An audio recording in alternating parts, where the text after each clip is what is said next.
I, the Lord of sea and sky, I have heard my people cry, all who will and die and sing, my hand will stay.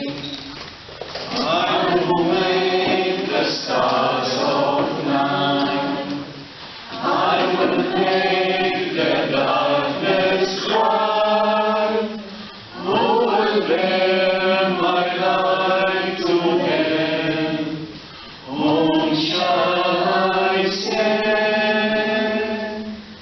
Here I am, Lord, this is I go, I have heard you calling in the night.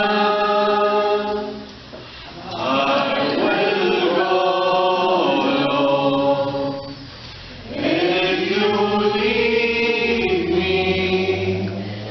I will hold your people in my heart. Let us all, we welcome some new visitors here. We have George and Zina, new members. Hi, and we welcome you all youth, and we welcome all the families. Just a few things. Toilet at the back. مرحبا. أهلا. شلونكم؟ زين. معي رئيسة شلون؟ أنا زين. بس على السريع أشوف وايد كراسي قدامي ماكو محل بيهم. إذا تقدرون تجون لي جاي بس تخيلوا إذا أنا دا أحكي ماكو واحد دا أحكي، كل واحد إذا يقدر يتقدم نكون شوية دار واحد، احتمال راح تخرجون بس تقدموا رجعين. أنا أعرف الأولاد يطلعوا لأنه إحنا ما نجيب يعني شاشة عليهم. الشباب يأتون الشباب راح يسمعون، كل واحد يقدر بس يجي لي قدام. شكرا. كلكم بس.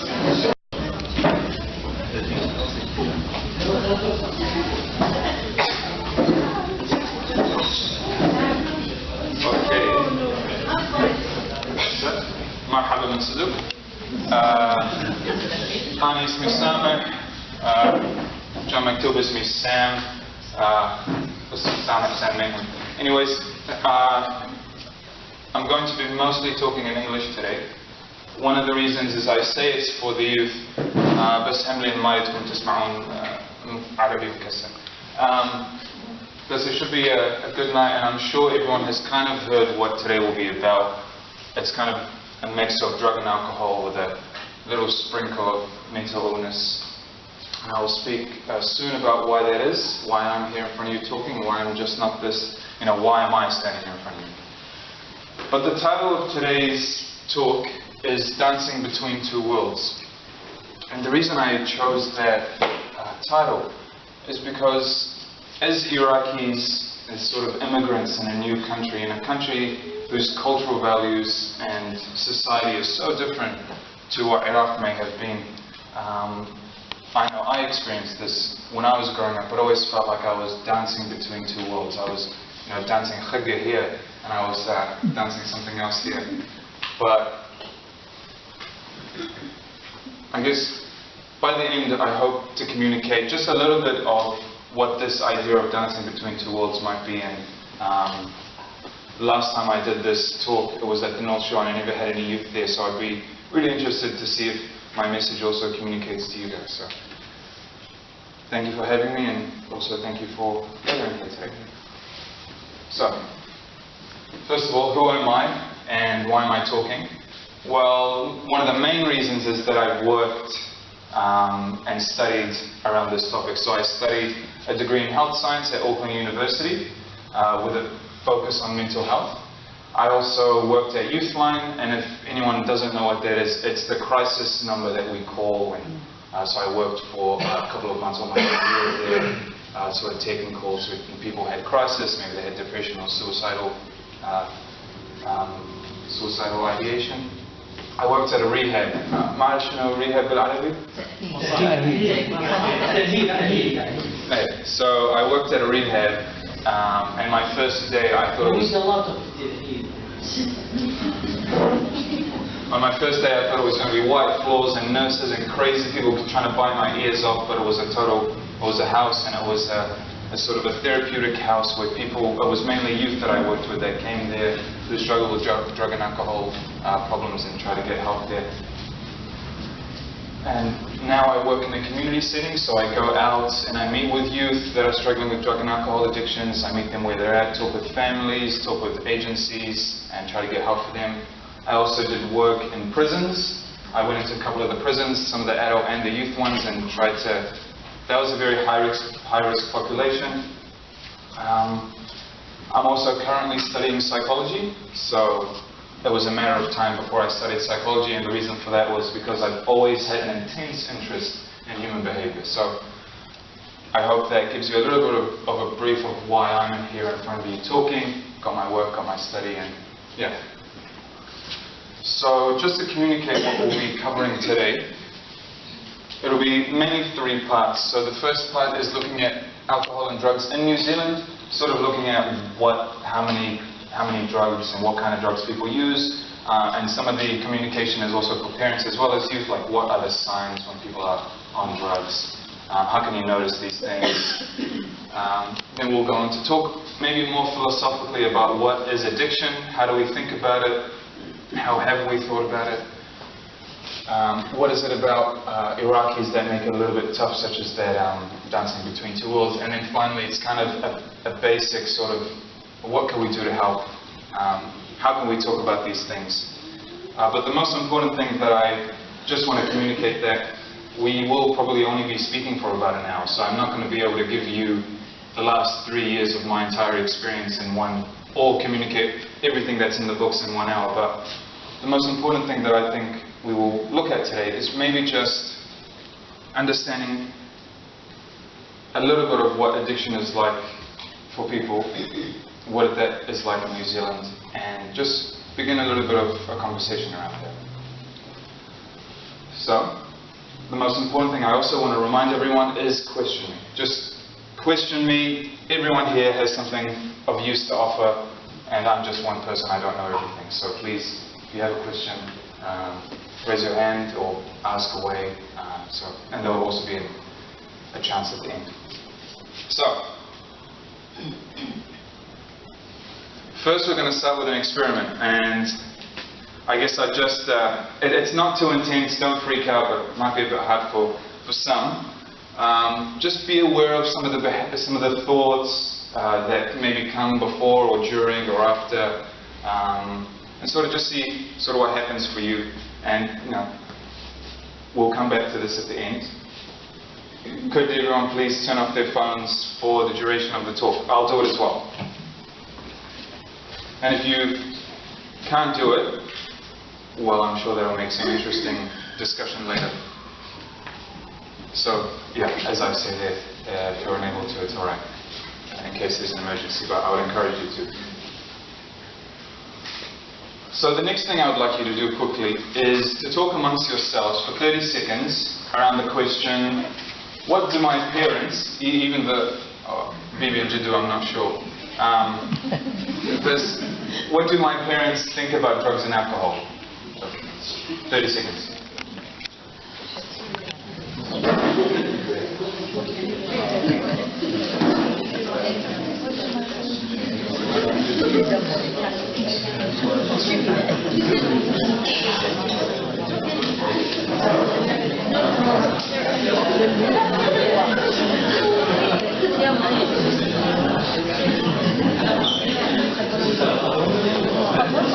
Okay. 30 seconds on this thing.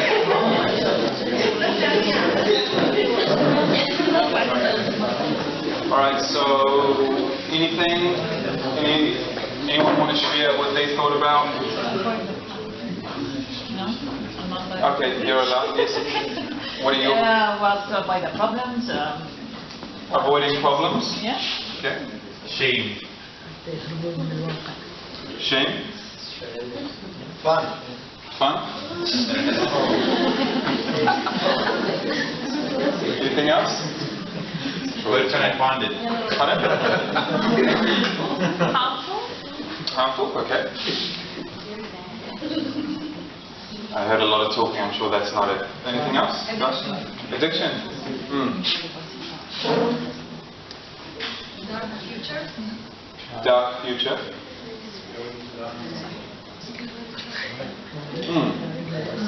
Okay. Well, I appreciate everyone for sharing. We'll come back to this at the end because it's always interesting to keep in mind. The reason I ask what our parents think is because sometimes what our parents think may be passed down to us.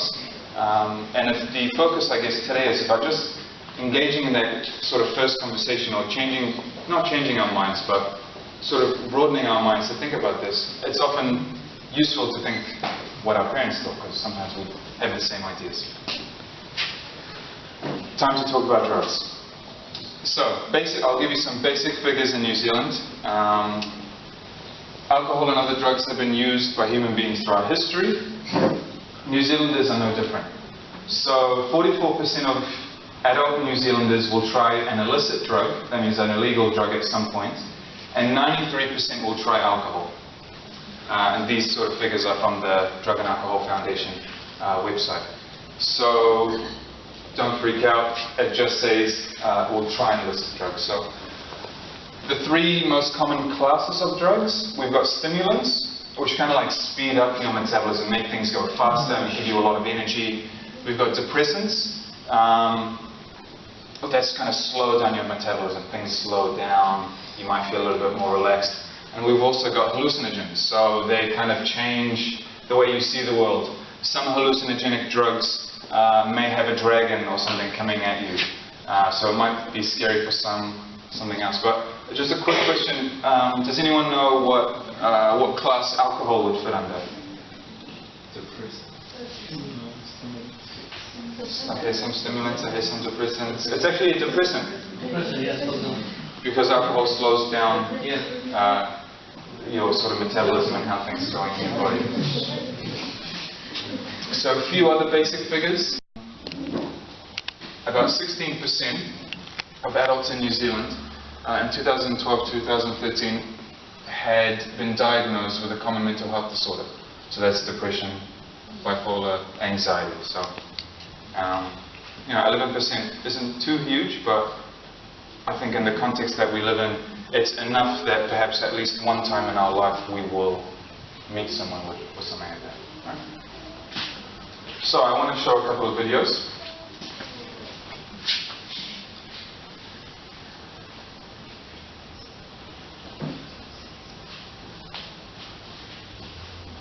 Did you know that one standard alcoholic drink takes at least 1 hour to leave your body? In New Zealand, all alcoholic drinks must be labelled with the standard drinks they contain. The more you drink, the longer it takes to be sober and safe. When you drink, alcohol goes into your stomach where it mixes with any food, and some of the alcohol goes into your bloodstream. The mix then moves to your small intestine. Most of the alcohol heads to the brain from here, affecting your coordination, confidence, and judgment. Food slows down this process, which is why eating before you drink is a great idea. The blood then moves to your liver, which works hard to get rid of the alcohol, breaking it down so it can leave your body in urine. It's also a diuretic, making you thirsty and dehydrated. First, you can get flushed, energetic, and talkative. Next, you could get more confident, emotional, and uncoordinated. This can lead to risk-taking, memory loss, and aggression. Then your body tries to rid itself of the alcohol through vomiting. Finally, you can experience blackouts, wet yourself, and your vital organs start to shut down. Drinking a lot can cause hangovers, emotional stress, make it harder to study, play sports, enjoy life, and lead to physical and mental damage. Also, drinking while pregnant can cause big problems for baby.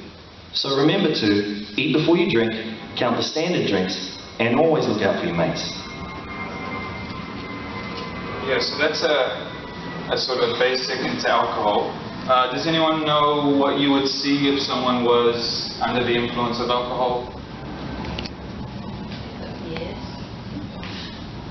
Parents? See parents? The parents they use or? No, just what do you like? Do you know what the effects are? Usually, what I've seen is like glassy eyes, so your eyes look a little bit watery. You're unbalanced. Your speech begins to slur. And it's true in that video. Like eating food slows down the process of alcohol entering the bloodstream. I always wondered why 2 glasses of wine affected me more than 2 glasses of beer. And there's something like a standard drink quality, which is the amount of alcohol in a particular drink.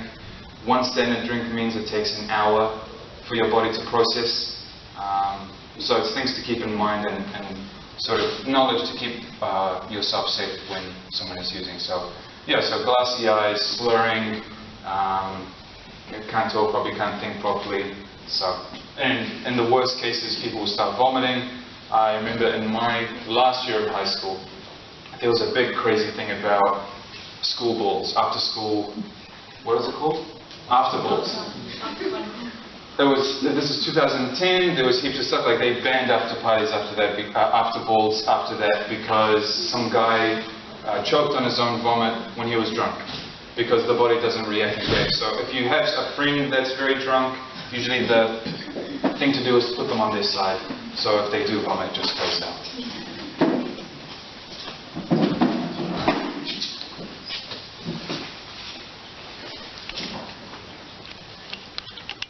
Did you know that cannabis is New Zealand's most popular illegal drug, but only 3% of secondary school students say they use it on a weekly basis? When cannabis is smoked, the active chemical THC goes into the lungs, is absorbed into the bloodstream and carried to the brain. The effects start within minutes and can last for half an hour or more. Cannabis is taken to the brain in a different way when eaten. This means it can be hard to know how strong the effects will be, and the effects can last for longer, which can be an unpleasant experience. Cannabis is a depressant and can be physically and psychologically addictive. Cannabis affects different people in different ways. Some people feel relaxed, like listening to Bob Marley and get the munchies. Others can feel paranoid, depressed and confused, with a higher risk of triggering mental illness and seeing, hearing or feeling things that aren't there. Smoking a lot of cannabis can affect your health, make it harder to concentrate, learn, play sports or find work. So remember to stop if you start to feel unwell or uncomfortable, don't smoke and drive, and always look out for your mates.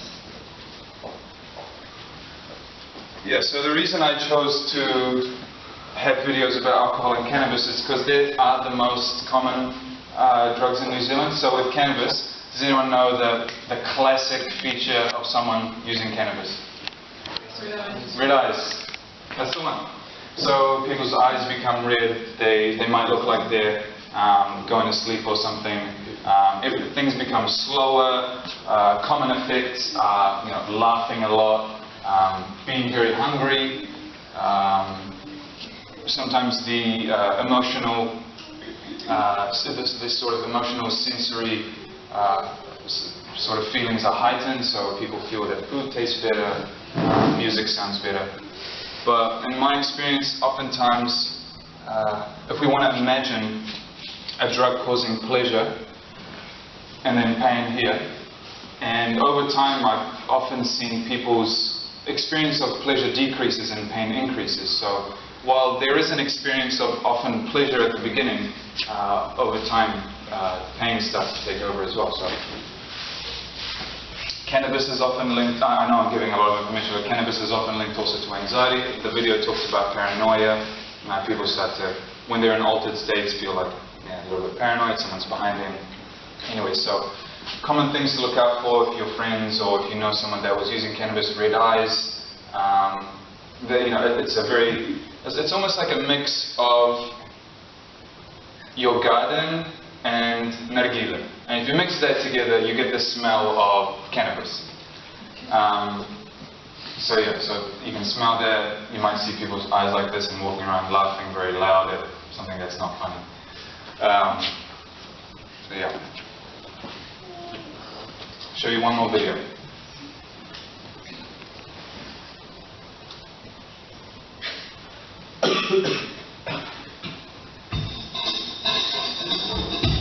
I'm not being arrogant, I am good looking. You know what I mean? I'm really good looking.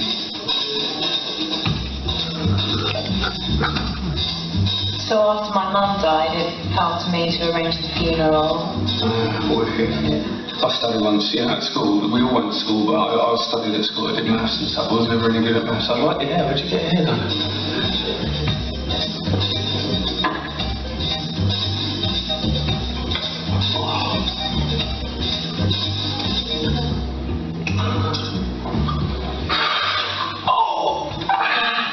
Oh, nice. I love you. I love you so much.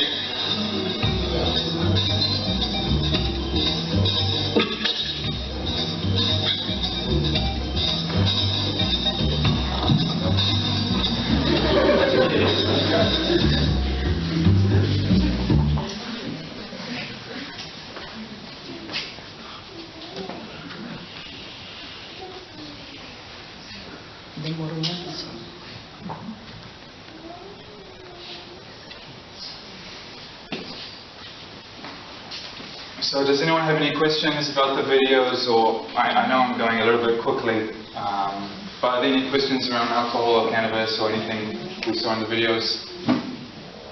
Any sort of effects that you wanted to know that I haven't covered or anything like that? Okay. So, we kind of have a little bit of an understanding now about some of the type of drugs in New Zealand, and while there are people that use them, you know, the statistics are often quite low. You know, 3% of high school students have tried cannabis. So it's not as it does exist, but it's not as sort of crazy as we might sort of seem to think it is. So I'd like to move the conversation a little bit into looking at what is addiction, because I think it's actually quite hard to define. So does anyone have any thoughts what addiction is, or how you would describe addiction? Yeah? Without going for a long period of time without taking any substance or drinks, like drinks. Like you can't go for a long period of time? Yeah, can't go for a long period of time without a drink. That's the same feeling I have with coffee. Yeah. So there are too many things in regards to that. One thing called tolerance and one thing called that. But after maybe a week or 2 weeks, I'll need 2 coffees to get the same feeling. And that's called building a tolerance. And withdrawal is what I experienced about a month ago when I reduced that 2 coffees to 1 coffee and I got intense headaches. So there's a process of withdrawal that your body kind of comes down to a normal thing. And coffee is always a great example of that. And I always wonder if I'm addicted to coffee. I don't know. So, any other thoughts?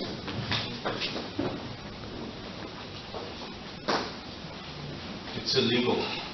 Illegal? Yeah. Addiction is often to do with illegal substances.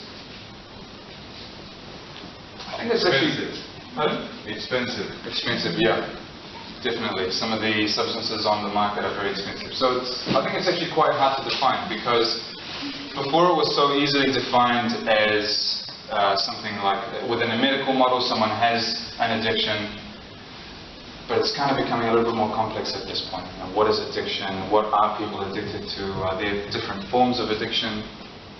Is addiction only to drugs? I always think about in one of my psychology classes, a woman talked about her son being addicted to Overwatch, which was a video game. And I put up my hand and I would say, hang on. You know, you're talking about your son doing this for hours, forgetting to sleep, forgetting to eat. But I always think back to Newton, who did the same thing, forgot to sleep, didn't talk to anyone, forgot to eat. But he was coming up with calculus, and we're like, oh wow, that is amazing. So sometimes it's a little bit harder to figure out, or maybe we have our own biases into saying what addiction is. So, yeah, and that's kind of what I mean. Are there any socially acceptable forms of addiction, and does that sort of color out the way we think and color the way we think about people that have particular behaviors, right? So just quickly, the most common signs of addiction are using more than you want to for longer periods, wanting to use less but being unable to cut down, using even though it's causing you problems, say with family or school, and using in dangerous situations like drink driving. So that kind of moves us to the aspect of causes. What could be the causes of addiction, right? One of the common causes, sort of stated within the medical model sometimes, is genetics. So I know, for example, the Asian population has a particular gene, I forget what it's called, but it affects the way they metabolize, sort of get rid of alcohol in their body. In Asian populations, people with this particular gene get really strange side effects, like after a little bit of alcohol, to get rid of it, they'll start vomiting straight away, they'll get red, and some researchers think that because Asians have this outcome, because they experience such severe side effects of alcohol, they have much less cases of alcohol addiction.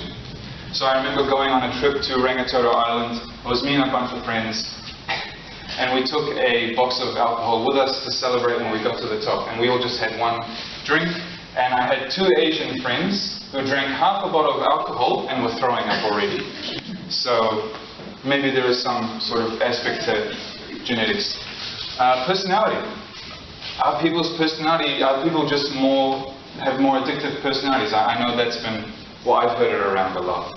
I'm not sure how much I agree with that yet, but a lot of people talk about personality, and there's also an aspect in terms of adolescent brain development, where adolescents, sort of youth brains, are still developing, especially in, how to say simply, in the frontal lobe, which is the part where, I guess, thinking happens, right? So sometimes there's less, just a literal biological inability to think too intensely as an adult, right? Accessibility. Does addiction happen because people have access to it? I know a lot of the kids that I worked with came from families that were selling a lot of different drugs, and maybe for them, just having access to it made them addicted, right? Maybe people just want to experiment. I heard Danny say having fun, so maybe people just want to try and have fun, right? Is it family? I've had a lot of youth that I've worked with come from horrible family backgrounds, broken families. A father has gone away, or both mum and dad have gone. They're being raised by a grandmother or something like that. And this often affects a lot of pain in someone, and maybe they're trying to escape through that. I'm not sure. Could be many of these things as well. Is it trying to fit in? Yeah?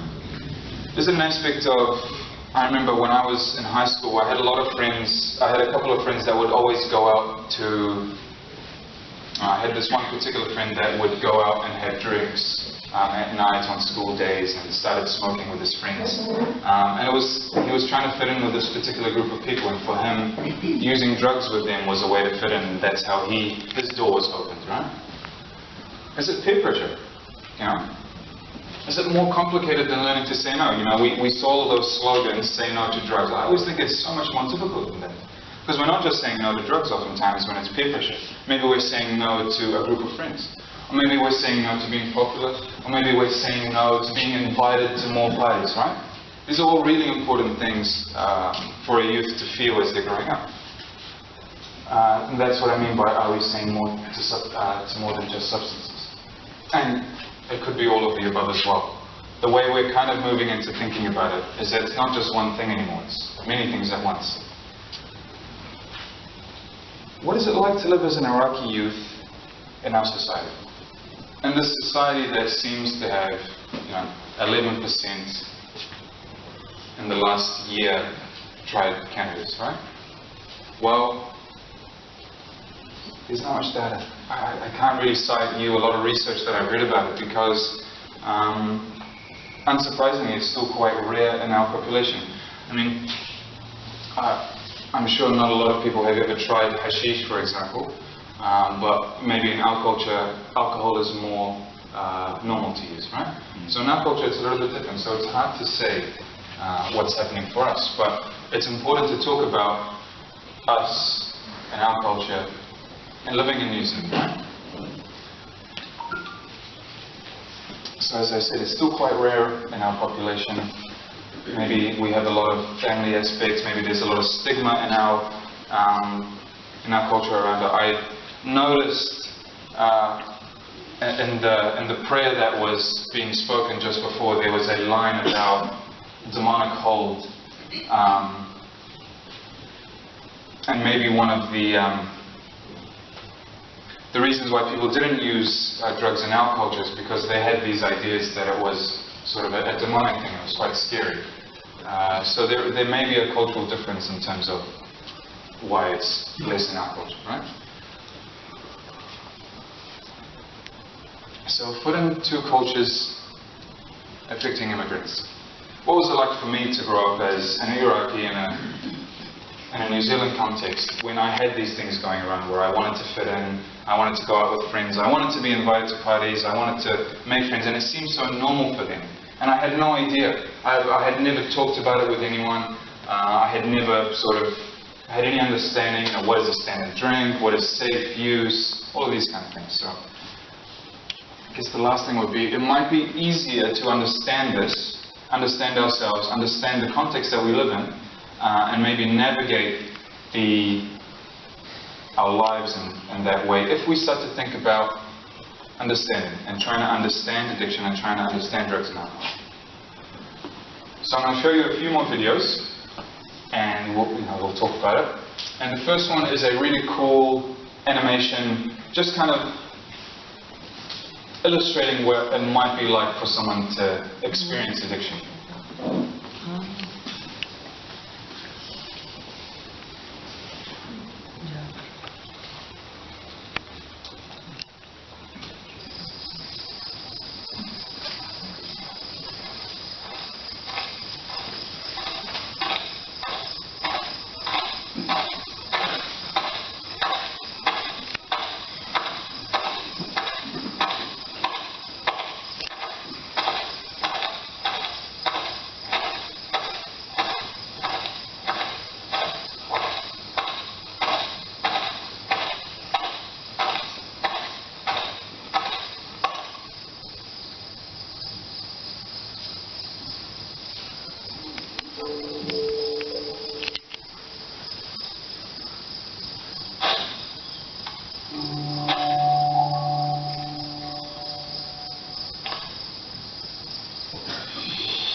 there's that cycle of going and searching for fulfillment, and it's never been, it's not going to be anywhere.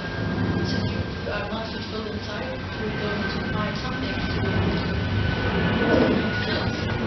Just like maybe it's alcohol, maybe sometimes drugs or something else, or social media. You want to just be fulfilled by people. So that emptiness, need just to somewhere, you don't want it. So it's really sad. It's nice, but it shows the reality. Yeah. Thank you. Anyone else? It is quite a sad video. I always get emotional as well looking at it, because I always remember all the. This is a very common story for the kids that I've worked with. This is pretty much their story every time. Give us an example without mentioning it.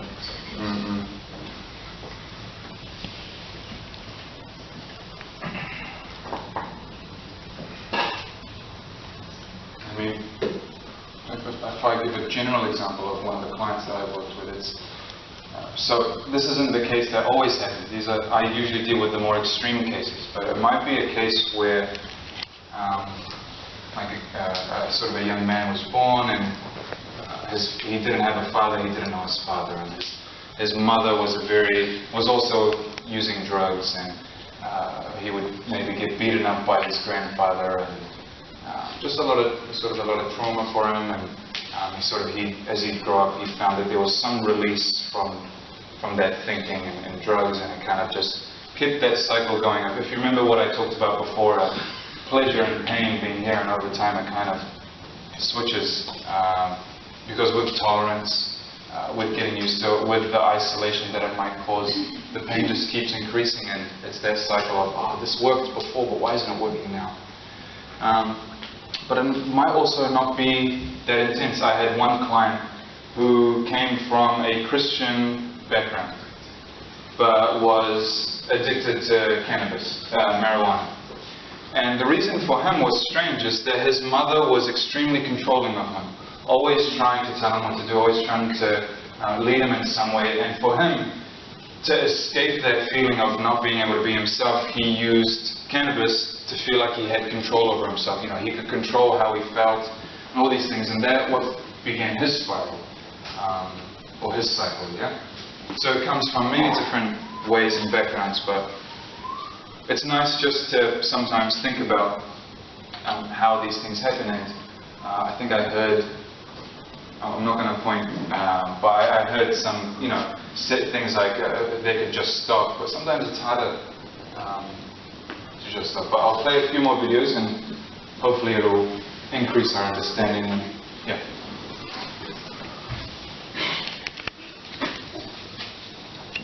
So the next video is just a doctor I really like, Gabor Mate. He specializes in addiction, and I really like his perspective. It's more of a compassionate perspective, so yeah. All the substances of abuse, whether they're opiates or cocaine or anything else, they're actually painkillers. Some of them specifically are painkillers. But physical pain and emotional pain, the suffering is experienced in the same part of the brain.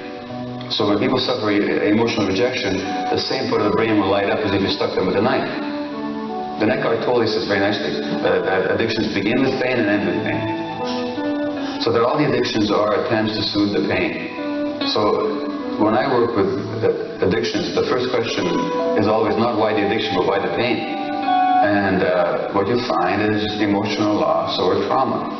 In the case of the severe addicts, as in the downtown east side area, every single one of them traumatized. There's no women walking the streets here who have not been sexually abused, not even by accident. But whether it's a sex addiction or internet or relationship or shopping or work addiction, these are all attempts to get away from distress. Keith Richards, the Rolling Stone guitarist, said, who used to have a severe heroin habit, as you know, he said that all the contortions we go through just not to be ourselves for a few hours. Or why would somebody not want to be themselves? Because they're in too much distress and too much pain. So I don't care what they tell you about genetics or any of that choices or any of that nonsense. It's always about pain. Well, the Tibetan Book of Living and Dying, it's got a wonderful line in it. whatever you do, don't try and escape from your pain, but be with it. Because the attempt to escape from pain is what creates more pain. And that's the reality with addiction. But the question is, how can people live with their pain? Well, only if they sense some compassion from somebody. So as another teacher says, only when compassion is present will people allow themselves to see the truth. So addicted people need a compassionate presence which will permit them to experience their pain without having to run away from it. And all the attempts to run away, it's like another teacher says, the surest way to go to hell is to try to run away from hell. So you've got to be with that pain. You just have to be with it, but you have to have some support. And we live in a society that, one way or the other, is always about instant relief, quick satisfaction, distraction.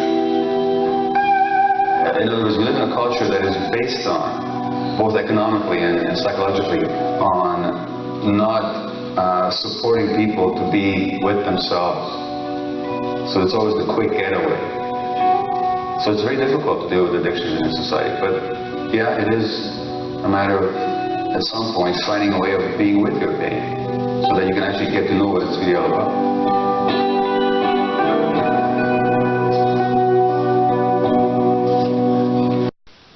Any thoughts around that video? I know it's not the sad one, I'm sorry.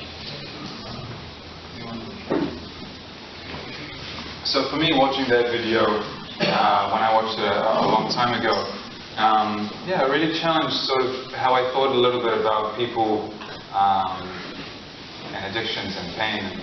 In my mind, it was so if I think back to what it was like for me, you know, people must come from bad backgrounds, maybe they're bad people, maybe they just don't know how to have any self-control. But it's almost hard to think that way if it's almost hard to think that way if we consider a compassionate perspective, right? If we consider that maybe people had a bit of pain and they were just doing something to try to get out of it. Because in my mind, a lot of the kids that I engage with, when they tell me that they've been using drugs or they've been using these things, in my mind I'm like, oh well, that's great. Because using those drugs at least stop them from killing themselves, right?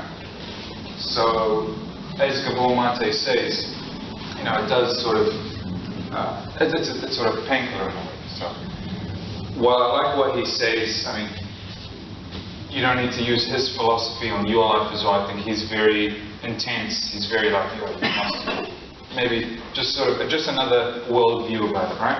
So I've got one more video, and I promise it's not as sad. So, yeah. This is a really stupid question, right? It's obvious. We all know it. Heroin causes heroin addiction. Here's how it works. If you use heroin for 20 days, by day 21, your body would physically crave the drug ferociously because there are chemical hooks in the drug. That's what addiction means. But there's a catch.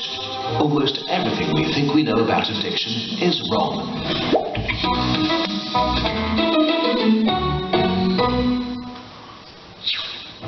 If you, for example, break your hip, you'll be taken to a hospital and you'll be given loads of diamorphine for weeks or even months. Diamorphine is heroin. It's in fact much stronger heroin than any addict can get on the street because it's not contaminated by all the stuff drug dealers dilute it with. There are people near you being given loads of deluxe heroin in hospitals right now. So at least some of them should become addicts. But this has been closely studied. It doesn't happen. Your grandmother wasn't turned into a junkie by her hip replacement. Why is that? Our current theory of addiction comes in part from a series of experiments that were carried out earlier in the 20th century. The experiment is simple. You take a rat and put it in a cage with 2 water bottles. One is just water, the other is water laced with heroin or cocaine. Almost every time you run this experiment, the rat will become obsessed with the drugged water and keep coming back for more and more until it kills itself. But in the 1970s, Bruce Alexander, a professor of psychology, noticed something odd about this experiment. The rat is put in the cage all alone. It has nothing to do but take the drugs. What would happen, he wondered, if we tried this differently? So he built Rat Park, which is basically heaven for rats.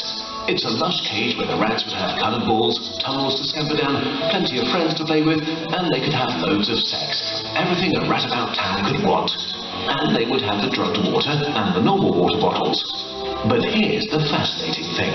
In Rat Park, rats hardly ever use the drugged water. None of them ever use it compulsively. None of them ever overdose. But maybe this is a quirk of rats, right? Well, helpfully, there was a human experiment along the same lines, the Vietnam War. 20% of American troops in Vietnam were using a lot of heroin. People back home were really panicked because they thought there would be hundreds of thousands of junkies on the streets of the United States when the war was over. But a study followed the soldiers home and found something striking. They didn't go to rehab. They didn't even go into withdrawal. 95% of them just stopped after they got home. If you believe the old theory of addiction, that makes no sense. But if you believe Professor Alexander's theory, it makes perfect sense. Because if you're put into a horrific jungle in a foreign country where you don't want to be, and you could be forced to kill or die at any moment, doing heroin is a great way to spend your time. But if you go back to your nice home with your friends and your family, it's the equivalent of being taken out of that first cage and put into a human rat park. It's not the chemicals, it's your cage. We need to think about addiction differently. Human beings have an innate need to bond and connect. When we are happy and healthy, we will bond with the people around us. But when we can't, because we're traumatized, isolated or beaten down by life, we will bond with something that gives us some sense of relief. It might be endlessly checking a smartphone, it might be pornography, video games, Reddit, gambling, or it might be cocaine. But we will bond with something because that is our human nature. The path out of unhealthy bonds is to form healthy bonds, to be connected to people you want to be present with. Addiction is just one symptom of the crisis of disconnection that's happening all around us. We all feel it. Since the 1950s, the average number of close friends an American has been steadily declining. At the same time, the amount of floor space in their homes has been steadily increasing. To choose floor space over friends, to choose stuff over connection. The war on drugs we've been fighting for almost a century now has made everything worse. Instead of helping people heal and getting their life together, we have cast them out from society. We have made it harder for them to get jobs and become stable. We take benefits and support away from them if we catch them with drugs. We throw them in prison cells, which are literally cages. We put people who are not well in a situation that makes them feel worse and hate them for not recovering. For too long, we've talked only about individual recovery from addiction. But we need now to talk about social recovery, because something has gone wrong with us as a group. We have to build a society that looks a lot more like Rat Park and a lot less like those isolated cages. We are going to have to change the unnatural way we live and rediscover each other. The opposite of addiction is not sobriety. The opposite of addiction is connection. This video is a collaboration with Johan Hari. So I really like that video. The rehab that I worked at, it was a place where youth would come there, they would live there, there would be staff working with them, they would go to school, their family would come and visit, no access to drugs, and oftentimes we'd see them get a lot better. But then when they go back home, things just switch back to the way it were, and a lot of the time, unfortunately, even after rehab, they'll go back home and nothing would have changed in their environment. Similar to what that video was saying, their environment would have still been isolated. They would have still been alone. And sometimes they go back to that cycle, right? So, any questions about these last three videos or anything? Any thoughts? How do drugs selling them?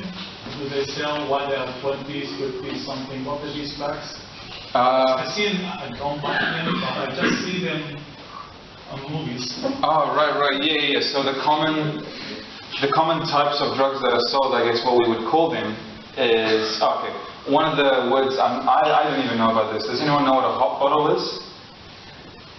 It's actually a spirit, like vodka or something. And some of the youth that I work with, they call them hot bottles because they drink it and it feels hot.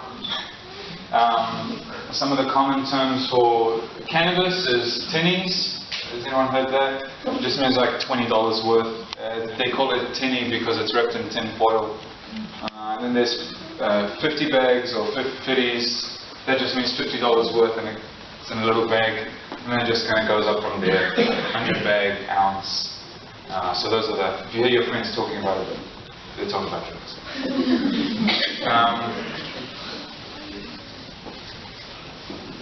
Yeah, so I give you a couple of stories around some of the youth that I worked with.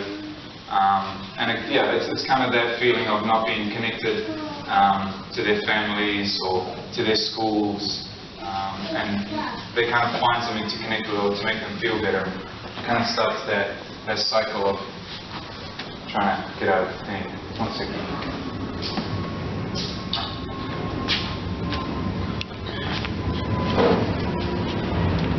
So the reason I asked everyone why, or what our parents must have thought, if I got it down, avoiding a problem, shame, fun, that our parents think it's harmful, that drugs are an addiction, that it makes a dark future. Do any of these videos challenge any of that, or sort of maybe are a bit different to how some of the way we think about it? Yeah? So if we understand addiction as a pain and a loss of connection, how does that impact our youth, right? I know one thing that I felt when I was growing up is the lack of connection to a sort of a solid culture, I was Iraqi, but my parents talked about how it was for them back in Iraq in a different way. It's like, where is that here? And I didn't feel like a Kiwi, and so for me at least, I always felt disconnected just by the mere fact of being an Iraqi, a sort of a 1.5 generation Iraqi in New Zealand, right? So maybe that's something that is specific to specific to me. As a family thing, I know a lot of the youth that I'm seeing nowadays, a lot of their parents were having to work 2 jobs because it's so expensive to live in Auckland, right? So sometimes some of the kids that I work with, they miss bonding with their families. Is it a societal thing? It's just the way we're living now, it's just different, I haven't looked too much at the research, but some of it suggests that while we can still build, at first I used to think that social media was causing a distance, but some of the research that I read was people were still being able to form good connections with people online, and sometimes that facilitated some sense of connection as well. I know when I used to play video games, I loved being connected to my little online group as well. Anyways, what can we do to help, right? So we've kind of gone from a little bit of the facts and figures really quickly, and a little bit of about thinking about what addiction is, and now we might just talk a little bit about what we can do to help, ourselves, others, families. So the most important protective factors for youth, unsurprisingly, is connection and engagement, right? So most of the studies find that if youth are connected with something that gives them a reason not to do drugs, that is the best protective factor. It might be a sports team, it might be the chess club, it might be being engaged with your studies, a reason to not use drugs, because oftentimes, for example, cannabis, it often affects your short-term memory, can't do as well, alcohol often has memory problems as well, so little things like that, right? Creating normal states of use. So when I was growing up, I had no idea about this. I was like, oh, what is a drug? What is a normal state of use, right? Maybe it's just about talking, this is how much is sort of safe to use. If anything happens, you can call us, and maybe that creates a more normal state of use. So if someone doesn't have information, for example, a lot of the youth that I deal with, some of them have zero information about drugs and alcohol. They're like, oh, what is alcohol? They'll just drink heaps at once because they don't know what it means in terms of standard drinks and blood sugar, and then they'll just pass out or get violent because they drink too much, right? So maybe it's about a normal state of use. Learn to say no in risky situations. I always never liked the say no to drugs or just say no to your friends, because it was, as I said before, it's so much harder to just say no to friends. But what I found worked in my life was just like a little thing, like saying no before you go out. Like if I told my friends before we were at a party, hey guys, I'm not drinking, that made it much easier later, or they wouldn't even ask. But for example, if you go to the party and your friends offer you something, it's oftentimes much harder to say no thing. Starting conversations early, avoiding that slippery slope, right? Starting conversations, increasing our knowledge about things, avoiding what a lot of the youth that I work with experience, which is just no knowledge about it, and then it just quickly may go into sort of dangerous use, right? Developing weighing it up skills. This is meaning just developing skills that involve pros and cons. Figuring out, is this good right now? Is this not good later? That's often not only a good life skill, but often a very good skill to develop in terms of drugs and alcohol. A lot of the youth that I work with, they have no weighing it up skills.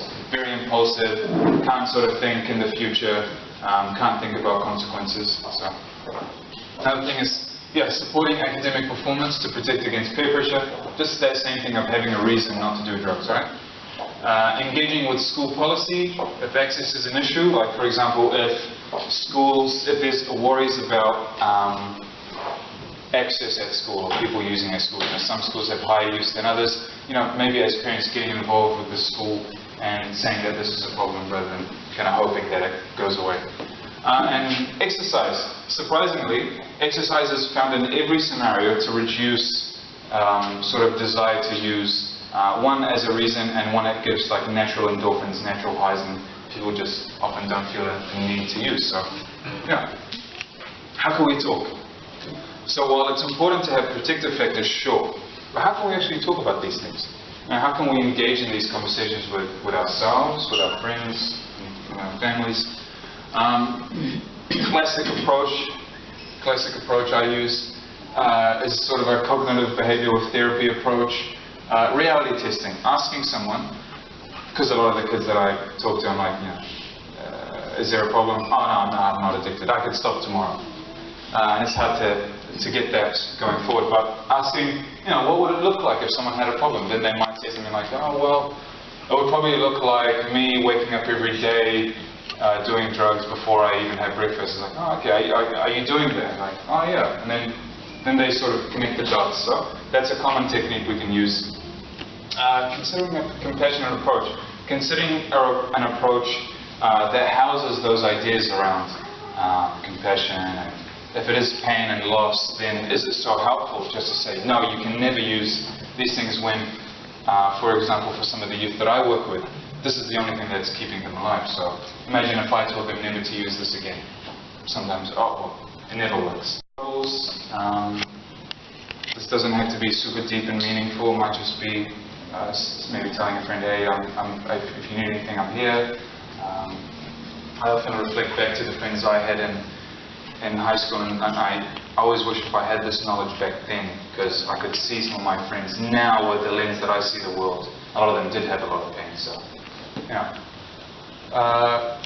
encouraging non-judgmental engagement with mental health professionals. I know there is not even, even in a New Zealand context, this has nothing to do with our Iraqi culture. There is still some stigma around accessing mental health. Someone who goes to see a psychologist or a therapist or a counselor is crazy. I'm not crazy, right? I don't have a problem. So maybe it's about just, seeing that as okay. Well, I think they're okay because I work in the field, but And just as a last sort of quote, nothing is solved in silence, right? Where to get help? New Zealand Drug Foundation website. Your GPs can often help you with this as well. School counsellors, youth line, and community and peers. So, you can take out your phones now and turn them on. Oh, you can. You should do it.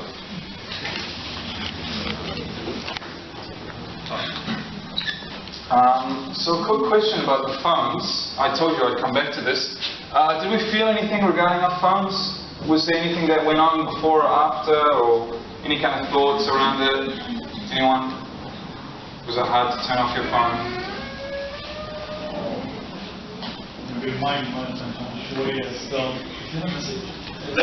Yeah, I know when I did a couple of trainings where I had to turn off my phone, and I'd be sitting there and I'd reach for my pocket and I wouldn't even be thinking, just out of habit, just reach for my pocket. Oh, hang on, why am I doing this? So it's just kind of to get you thinking maybe what it's like in the mind of a youth struggling with an addiction. Sometimes it just kind of comes to them, like that video with nuggets. It's almost feels like out of their control sometimes. Yeah, it's kind of, can we get a sense for the life of another? And I was wondering if anyone remembered their thoughts, if it was hard to say no to it all.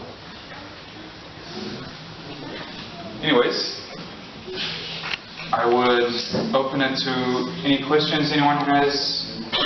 Feel free to ask. Yep. Hey.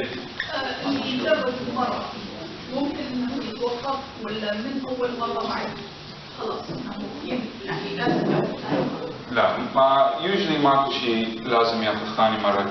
اكو مثل هواي ناس يتوقفون ورا مرة واحدة. مثل some of the statistics were بس قال مثل 11% have tried cannabis in the last year. بس هواي من هذول بس محاولين مرة.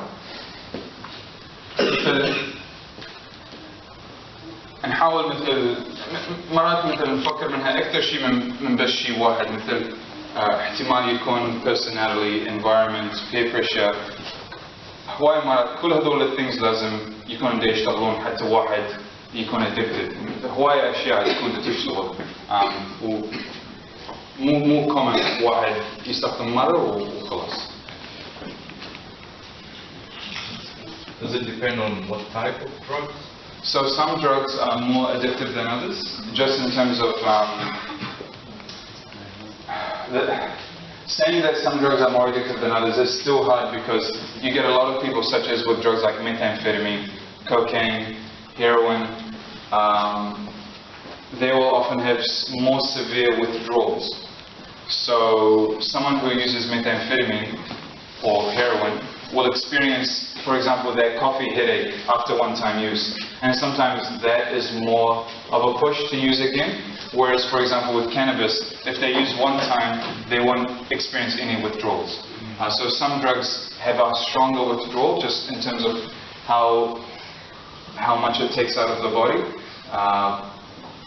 So in that scenario, sometimes there is more likelihood, but still, it always needs a lot of different factors to develop that addiction.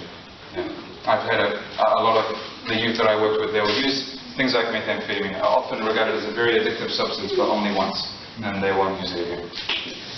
Would you advise parents if they see their kids with, what is, for example, what are some signs they can see if their son or daughter are using drugs? And then the second question is, how can they be, or what is the first action to that? So in terms of using drugs, is this more a question about just using or an addiction developing? Like how they can see the symptoms. Like, I'm living with my kids, they go out and they come back, girls, and they go to, for example, university or even school. What sort of symptoms it will give me? A sign that says, he might be or she might be using drugs, like red eyes or coming tired or... Yeah. So for alcohol, one of the common signs is a hangover in the morning, throwing up, needing to drink alcohol, because sometimes it's hard to notice when they come home. But as I was saying before, for alcohol it's like sort of glazed eyes, slurring. Best thing to do is not to have a therapeutic conversation with them while they are under the influence of something. There's no use.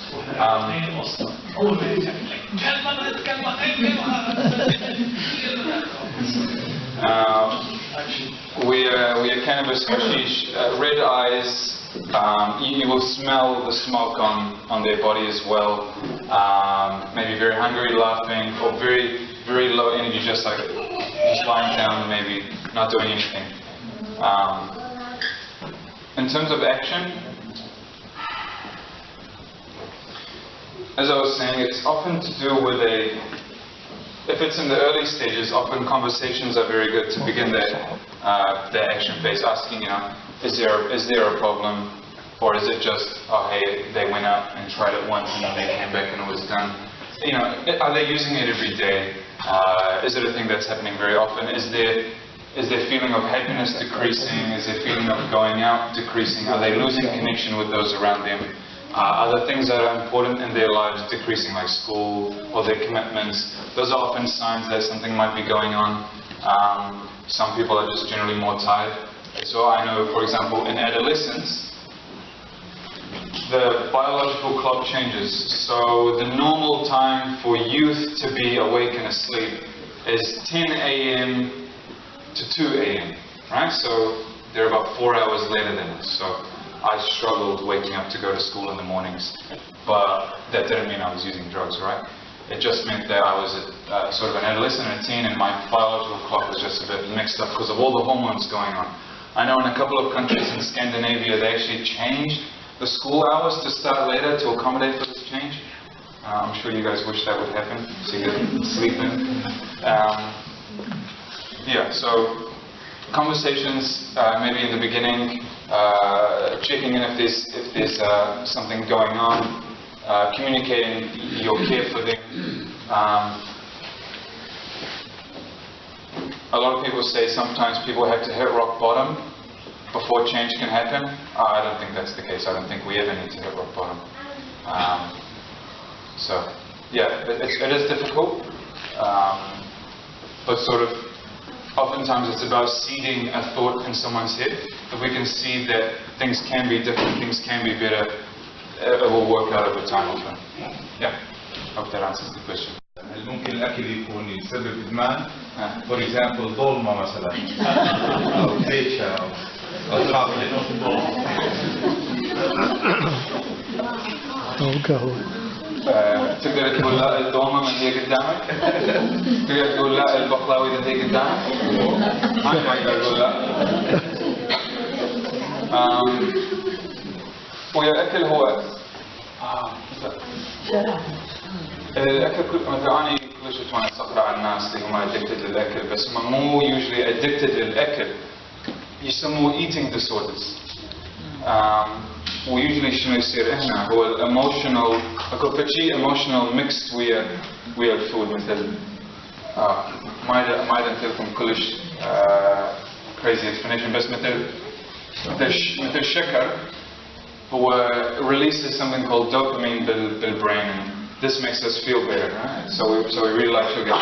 Sometimes people develop habits of when they're sad they will eat this is something like sugar or something like that. So it's a little bit more difficult with food because it's a necessity, but if people start to use it problematically or if they just eat and eat and eat or binge, oftentimes it's related to something emotional. I was going to say something else. But if it's just going out and just, you love dolma because we are Iraqi and dolma is amazing. Especially my mum's dolma. Please make thank God for this. Thank you. Food's okay. But it's often when it's tied to something emotional, when it's tied to feeling like one wants to escape from something, then anything can become a problem, right? So it doesn't have to just be a drug, as Gabor Mate was saying, it could be shopping, it could be work, and it's not to say that all shopping is bad, right? It's not to say that all work is bad. But if the purpose or the intention is to escape from something, a pain or a thought, then sometimes that pain just leads to more pain. So, yeah. I really liked your presentation, Simon. I liked the videos and the explanations. Well done. One of the things that stood out was how, actually a couple of things. One was sometimes we chase that pleasure and, like the fun or the pleasure initially is quite high. like the Nuggets video, and the time in the air, and you know, like enjoying the experience is longer or more intense at the start, but then over time, tolerance and pain and things develop. And so that's quite a good, you know, and it's such a, it's an amazing, you know, thing that sucks you in terms of how addiction starts. A little bit like, I see it a little bit like sin. You know, sin looks glamorous initially, it looks good. Like the apple, you know, the devil was saying to Eve, you know, eat it, it's so nice, it's going to make you this, it's going to make you that. And you think, wow, this is nice, this is great. And they were in an amazing garden and they had connection, they had everything. But it's that whole experimenting, and I feel like sometimes, you know, young people or you know, like us as humans, I feel like even when we have connection and we are in a rap park and we are social and we have, you know, an amazing atmosphere, you know, we sometimes actually, those are the environments that people also try and, you know, that's where sometimes the experimentation happens. And, you know, that's where alcohol is consumed at parties. You know, it's the highlight or the epitome of the rap park, of where people are getting together, having fun. And, you know, it's the wanting to intensify your fun, intensify the pleasure, you know, when you're all together. And so I think that is the lure or the danger, is that, you know, when you do it, sometimes a lot of these things are started in those environments, they're started and they feel good, and from there, you then think, I want to replicate it, I want to feel it again, I want to do it again, and it's never always the same as that, say, first time or second time. I'm trying to chase that high, sort of the pain going up. So I like it. And then, yeah, like I like what you're saying, or what Gabor was saying about that. You know, addiction is usually, it's hiding something, you know, like a source of pain. So what is that source of pain that we or our young people are going through? Yeah, so very, very good, very interesting. Yeah, on your first point about the replicating, a lot of the youth that I work with, it's interesting because even though we accommodate for these, you know, these holes perhaps in their life, it always seems like the door to drugs just stayed open for them. It's like in their mind, similar to what you were saying, you know, that one experience. Oh, this worked one day. It must work. It must be able to work again. Oh, why isn't it working again? Maybe if I use a little more. It's almost like I know, for example, in their case, I know cannabis relieves the pain. So, you know, I found something that works, so I might as well try to use it again. It's kind of like for them that door opens and it can't be closed so easily again. And in terms of, I mean, what that pain is, I mean, it's almost like asking what came first, the chicken or the egg. It's really hard to know sometimes because everyone has their different ideas about, you know, what is lacking in a human being. If there is something lacking, is it that there isn't something lacking, but it's covering trauma? Is it something different? Kind of, we all might have different ideas about that, but it's kind of a unifying thing that, however that feeling of lacking is for us, it manifests in some kind of pain.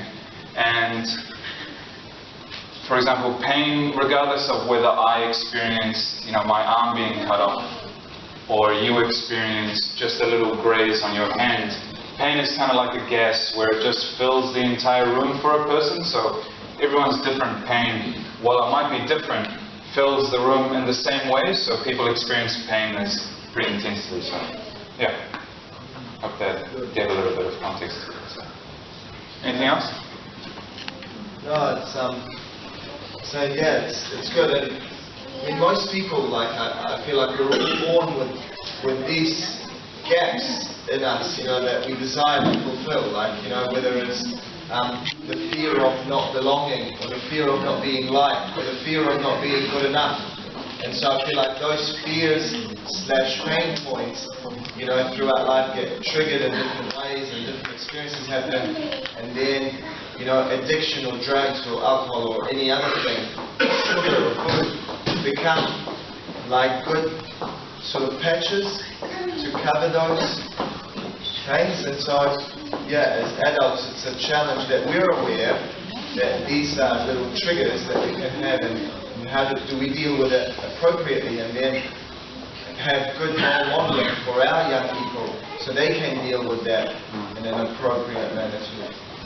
Yeah, definitely. Role models are another really important aspect too. Thank you. Statistics regarding the people who did one and stop. Because for me, everyone has different mentality, but for me, the door that brings wind closes. It's better than keep it open and then you say, okay, I can handle it. With kids, we are talking about youth. They won't be able to say, yes, I'm going to take it once and stop. I don't think that's true. Normally, if you take it once, you try it again and again and again. Sometimes we trick ourselves by saying, okay, I can do it and stop whenever I want. I think it's important for them to show them the real consequences of taking it once and twice and 3 times and then become addicted. Rather than some people can be encouraged when they hear, okay, I can take it once and someone else stopped so I can do it. It's like, for me, there's another addiction like gambling. Gambling can start at home. You can teach your kids how to play poker, for instance, when they are 10, 12, 14. When they grow up, they know how to play. Once they start playing, it can lead to a disaster. Always addiction starts from the first time. For fun, and normally it is for fun. Any kind of addiction. Rather than it's because of pain. For me, I haven't seen people to start it with pain. Most of the people that I've seen is for fun. Boredom. Yeah, no, that's I don't disagree with a lot of what you said. One of the aspects is pain. One of the aspects is, oh wow, this is so fun, I want to do this, I just want to keep doing this. Gambling is a common one that it's just, it's so engaging, I feel so great about it, it's so fun. And in terms of the door being opened once is worse. The door never being opened once might be better, but I guess in the way that I try to think about it, and perhaps one way of communicating about it is, I guess, what would happen to the people that do use once if we so highly stigmatize that one-time use? In their minds, what would happen to them? How much pressure would they put on themselves? How much hope would they have if we criticize so much that one-time use, right? How would they be able to recover from something like that? Wouldn't it be more, positive in a sense, to be able to communicate? Yeah, I understand what you said. All what I wanted to say is, okay, what if they couldn't stop? It's just that question. Because it can happen. I've seen people who became addict not with drugs, but mainly in gambling. That's what I've seen. And they just ruined their lives. And the other thing, addiction, it's not a personal thing. It's the complete family are affected by that addict. We have to realize that. We have to tell people that is the situation. You are going to have fun once, but then everyone else is going to be affected because of that if. And that if statement is hard to say if. That's what I mean by developing waking it up skills. Skills that, for example, one is able to do pros and cons. And you're right, sometimes people can't stop. I know a case in one of the prisons that I was working with, a young woman, one of her addictions was actually video games. And so we tried all of those things, This is when she was out of prison, she was living out home, but video games was her thing. We tried, talking compassionately, what would it look like if you had a problem. She just still couldn't stop. She just couldn't help herself. And at that point, what her parents did was only for 4 hours of the day did they turn on the Wi-Fi for her to be able to play. and she went mental, crazy, yelling for the first week. Second week it was still quite hard, but after that sort of tough, sometimes you're right, sometimes the environment does create a problem, and sometimes when it becomes too great, the environment needs to change. And for example, in that case, they only allowed Wi-Fi on 4 hours of the day, and after a couple of weeks, she got a little bit, she got out of that cycle a little bit, was able to think a little bit differently, and started to break out of that. So we don't want it to get to that end, but there is still hope at that end. And in terms of thinking about all the outcomes, it is about communicating and modeling their ability to think about pros and cons. So, yeah, hope that adds some context to the question. Is that okay? Huh? Okay, well, thank you so much for having me.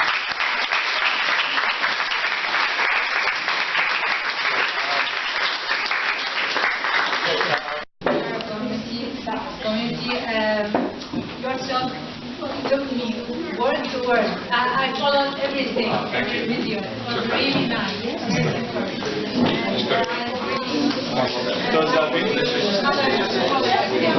I think you have a very special talent in getting the book. Thank you very much. You matched it very well between me and between what is and made it interesting to the very end. So thank you. Thank you.